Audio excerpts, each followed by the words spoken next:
Le contrôle de soi. Le contrôle de soi est souvent souhaité, voire déifié.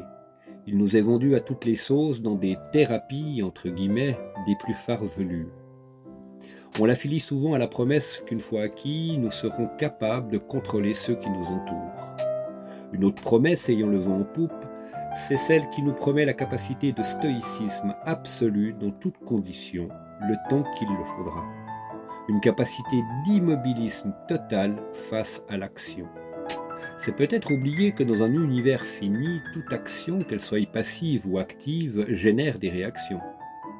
De rester là totalement désolidarisé moralement de la situation nous fait perdre toute raison à être là. Ne vaudrait-il peut-être pas mieux d'aller simplement ailleurs ? Je vous propose une contextualisation du concept de contrôle de soi, n'impliquant pas seulement ce que l'on a en nous, mais aussi le contexte extérieur. Le contrôle de soi est plus accessible quand on travaille à rapprocher nos vérités au plus près de la réalité.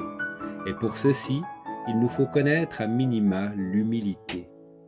Mais l'humilité se rencontre uniquement dans une existence à minima les pieds dans le sol. Elle est un prérequis pour vivre de façon digeste le sol, soit la réalité. Dans tous les cas, le contrôle de soi n'est pas quelque chose que l'on acquiert une fois et pour toujours, c'est une culture qui est au service de l'adaptabilité.